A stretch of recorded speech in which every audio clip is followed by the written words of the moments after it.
اگر ہم نے آگے بڑھنا ہے تو ہمیں ان تمام اداروں کو، تمام نظام کو، تمام حکومتوں کو، اس پورے نظام کو جواب دہ رکھنا ہے. یہی ہمارا آئین کہتا ہے. لیکن اگر ہم ان کو جواب دہ نہیں ٹھہرائیں گے تو 76,000 ارب کے قرضے میں ہم ڈوب چکے ہیں. آگے ہماری منزل کیا ہے؟ مزید قرضوں میں ڈوبنا، اپنی خودداری کو قربان کرنا، خود مختاری کو قربان کرنا، اپنی آزادی کو قربان کرنا. تو اگر ہم نے یہی سوچ لیا ہے کہ ہم نے ابن غلام بننا ہے تو پھر تو ٹھیک ہے. اور اگر ہم نے یہ سوچ لیا ہے کہ ہمارا لیڈر عمران خان آج جو اس وقت بے گناہ جیل میں ہے، بے گناہ کیس کیا ہوا ہے، اس کو کوئی کیس نہیں ہے، اس کے اوپر کوئی کیس یہ چلا ہی نہیں رہے. کیونکہ کیس یہ چلاتے ہیں تو کیس میں کچھ ہوتا نہیں ہے، تو کیس چلا ہی نہیں رہے.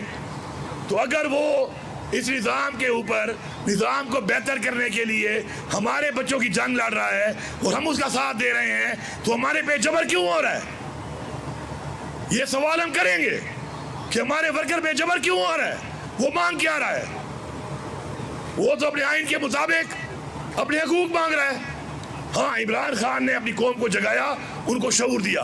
اگر قوم کو جگانا اور شعور دینا جرم ہے تو یہ جرم تو ہمیں کرنا پڑے گا. اگر یہ جرم ہم نہیں کریں گے تو اپنی نسلوں کو ہم تباہ کر دیں گے.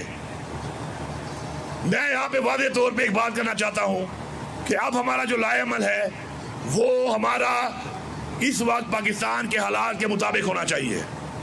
آج یہاں سے جانے کے بعد میں پورے پنجاب کو، پختونخوا کو، سندھ کو، بلوچستان کو، گلگت بلتستان کو اور آزاد کشمیر کو یہ پیغام دیتا ہوں کہ آپ کے جیسے حالات ہیں اس وقت وہ آپ کو معلوم ہے، آپ بہتر سمجھتے ہیں، آپ کے لیڈران موجود ہیں، آپ خود موجود ہیں. اس کے مطابق بیٹھیں، مشاورت کریں اور اس کے بعد ان حالات کے مطابق ایک لائحہ عمل بنا کر پارٹی کو پیش کریں. اور پارٹی سے میری یہ درخواست ہے کہ اس لائحہ عمل کو ایک عملی ریئلسٹک لائحہ عمل سمجھ کر اس کو ان کے مطابق کر کے ان کو موقع دیں کہ جو وہ کہہ رہے ہیں، جو وہ سمجھ رہے ہیں اور انہوں نے لیڈ کرنا ہے تو ان کو موقع دیں. کسی پہ اپنا فیصلہ مسلط نہ کریں. ڈائنامکس کو دیکھ کے جتنا جو کر سکتا ہے، جس طریقے سے کر سکتا ہے اور جیسے کر سکتا ہے اس کو یہ لبرٹی دینی پڑے گی. اگر آپ پختونخوا سے کمپیئر کریں گے پنجاب کو تو یہ زیادتی ہے، یا کسی بھی اور صوبے کو اس صوبے سے کمپیئر کریں گے جہاں پہ حکومت ہے، یہ زیادتی ہے. اور کبھی بھی مسلط شدہ فیصلے ریزلٹ نہیں نکالتے. ریزلٹ تب نکلتا ہے کہ جو سٹیک ہولڈر ہے، جس نے وہ کام کر کے دکھانا ہے، اس کی مشاورت اور اس نے جو کیلکولیشن کی ہوئی ہے اس کے مطابق چلا جائے. تو آج ہمارا یہاں سے ایک تو یہ ایک پیغام ہے کہ تمام جلد سے جلد بیٹھ کر اپنے اپنے ایریاز کو، اور اس میں بھی آپ کے مختلف ریجنز ہیں، ان ریجن کے حالات بھی مختلف ہیں، کلچر مختلف ہے، پھر ضلع ہیں، ضلع کے حالات بھی مختلف ہیں، اس کے مطابق لائحہ عمل بنائیں اور جلد سے جلد پارٹی کے سامنے پیش کریں. دوسری بات، 5 اگست تک ہم نے اس کو پیک پہ کیسے لے کے جانا ہے؟ اگر ہم نے صرف پیک پہ باتوں میں لے کے جانا ہے تو پھر تو سمجھو کہ پیک پہ ہماری پارٹی ہے اس وقت. اس سے زیادہ ایک پارٹی کی پیک کیا ہوگی کہ عمران خان کی آج 93% پاپولیرٹی ہے پاکستان کی عوام میں، اور اوورسیز پاکستانی میں اس سے بھی زیادہ ہے. پیک پہ تو ہم ہیں، لیکن ہماری پیک ہم سے چھینی گئی ہے، ہمارا مینڈیٹ چوری کیا گیا ہے اور آج ہم پہ مسلط ہیں ادارے اور حکومتوں کی بٹھائی ہوئی. اب جب تک ہم ہر گلی، ہر محلے، ہر شہر، ہر قصبے، ہر ضلع کے اندر اپنی تحریک کو متحرک کر کے عوام کے ساتھ مل کے اس کو یکجا کر کے پورے پاکستان میں ایک آواز ہو کے نہیں اٹھائیں گے، تب تک اس نظام پہ کوئی پریشر نہیں آنے والا. آپ نے اس کو گلی گلی، محلے محلے میں اس کو اجاگر کر کے، کیونکہ یہ جنگ عوام کی ہے، یہ جہاد جو عمران خان لڑ رہا ہے یہ عوام کے لیے، ہمارے بچوں کے لیے ہے. اس عوام کو اٹھانا ہے آپ نے.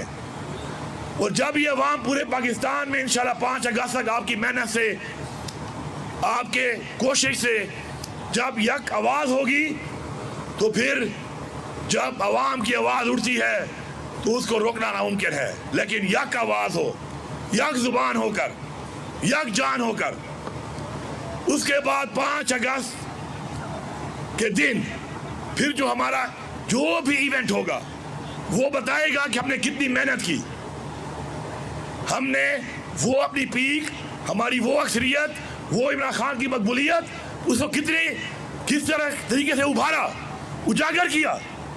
یہ ہمارا مشن ہے۔ پہلے بھی ہم نے کوشش کی۔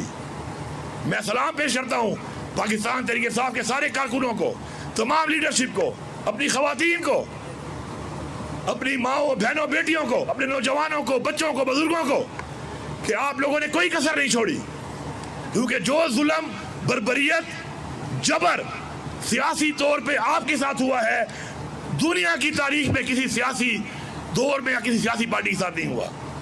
لیکن کوشش انسان کرتا ہے، اس کا صلہ اللہ تعالیٰ دیتا ہے۔ اب کوشش کو مضبوط زیادہ کرنا ہے، مضبوط کر کے اس کو بڑھانا ہے، اور انشاءاللہ جو 5 کا عمل اس کو مضبوط کر کے ہم بنائیں گے تو وہ پورے پاکستان سے جب ایک آواز اٹھے گی تو اس سے انشاءاللہ صرف پاکستان نہیں بلکہ پوری دنیا میں ایک پیغام جائے گا۔ اس کے علاوہ میں بار بار ایک بات کرتا ہوں اور مجھے بہت سے لوگ اس کے اوپر روکتے ہیں کہ آپ یہ کر رہے ہو، آپ غلط کر رہے ہو، آپ نہ کرو۔ کوئی میرے پہ تنقید کرتا ہے کہ آپ اشتعال پھیلا رہے ہو۔ اور بھائی میرے 14 ورکر شہید ہوئے ہیں، میرے 77 بندوں کو میں نے خود اپنے ہاتھ سے ان کا علاج کرایا ہے، جن کو سیدھی گولیاں ماری گئی ہیں، میرے ورکر کے گھروں کو توڑا گیا ہے، ان کی چادر، چار دیواری، عزتوں کو پامال کیا گیا ہے۔ اگر میں اچھا بن کے مار ہی کھاتا رہوں تو بھائی جان، مارے کھانے والی قومیں انقلاب نہیں لاتی۔ جب آپ مار کھانے کے عادی ہو گے، مار ہی کھاتے رہو گے تو کبھی انقلاب نہیں آئے گا۔ آپ کو جواب دینا پڑے گا۔ اگر یہ ریاست نہیں سمجھتی اس بات کو تو ہمیں ریاست کو سمجھانا پڑے گا کہ ہمیں جواب دینے کا حق ہمارے مذہب اسلام نے دیا ہے، ہمیں جواب دینے کا حق ہمارے اس آئین نے دیا ہے۔ اور اگر اپنے آئینی حق اور بحیثیت مسلمان جو کلمے کی بنیاد پہ، لا الہ الا اللہ کی بنیاد پہ ملک بنا ہے پاکستان، جس پہ ہمارے اباء کی قربانیاں ہیں، اگر اس کے اوپر ہم بات کریں اور اس کو کہا جائے کہ ہم شدت پسند بن رہے ہیں، ہم سچ بات کر رہے ہیں، اور تم کیا کر رہے ہو؟ تم نے جو حرکات کی ہے، کیا تم اپنی فیملی کے ساتھ بیٹھ کے ان کو فیس کر سکتے ہو؟ خدا کی قسم ان میں سے ایک شخص بھی اپنے گھر والوں کے ساتھ بیٹھ کے اپنی ان حرکات کی وجہ سے ان کا سامنا نہیں کر سکتا۔ اللہ تعالیٰ کا کیا سامنا کریں گے؟ یہ میں واضح طور پہ پیغام دے رہا ہوں، واضح طور پہ ہمیں عمران خان نے ہمیشہ پرامن رہنے کے لیے کہا ہے، ہم آج بھی پرامن ہیں۔ آج ہم آئے ہیں، پرامن طریقے سے آئے ہیں، آج ہم یہاں بیٹھے ہیں، اپنی مشاورت کر رہے ہیں۔ کیا کوئی مجھے پورے لاہور میں بتا دے یہ کتنے ضلع ہم گھوم کے آئے ہیں، کیا ہم نے کسی اتنی سی چیز کو بھی نقصان پہنچایا؟ تو پھر اس کے بعد جب پرامن طریقے سے ہم نکلتے ہیں تو آپ ہم پہ حملہ آور کیوں آتے ہیں؟ ابھی تحریک کے لیے، پروٹیسٹ کے لیے جو میرا آئینی حق ہے، ہم کال دیتے ہیں، آپ ہمارے ورکروں کے گھر جا کے توڑ دیتے ہیں، پہلے سے گرفتار کر دیتے ہیں۔ مجھے بتائیں کس قانون میں لکھا ہوا ہے کہ جرم کیا نہیں اس سے پہلے آپ سزا دینا شروع کر دیں؟ ایک بندہ مجرم ہی نہیں ہے، اسے جرم کیا ہی نہیں ہے، آپ پہلے سے اس کے بعد حملہ آور ہو جاتے ہیں، تو ایسا نہیں چلے گا، ایسا نہیں چلے گا۔ کسی کو اچھا لگتا ہے یا برا لگتا ہے؟ بھائی جان، اب میں تو جواب دوں گا، کوئی دے گا نہیں دے گا، میں تو دوں گا۔ میں تو اپنے سینے پیش نہیں کر سکتا کہ گولی ماری جاؤ کہ میری لاشیں گرائی جاؤ، نہ، میں ماروں گا۔ میں صاف کہہ رہا ہوں، میری پارٹی میں بہت سے لوگ میری بات پہ نہیں ٹھہرتے، میرے ساتھ نہ ٹھہرے۔ یہ میری ذاتی ایک سوچ ہے کہ مجھے اپنے مذہب نے یہ نہیں کہا کہ خودکشی کرو، خودکشی حرام ہے۔ میں ایک ایسے بندے کو جو ناجائز مجھے مارے گا تو میں اس کو سمجھتا ہوں خودکشی ہے، میں خودکشی نہیں کروں گا، میں لڑوں گا۔ I will fight۔ Imran Khan نے کہا تھا I will fight۔ میں اپنے حق کے لیے لڑوں گا, میں جواب دوں گا.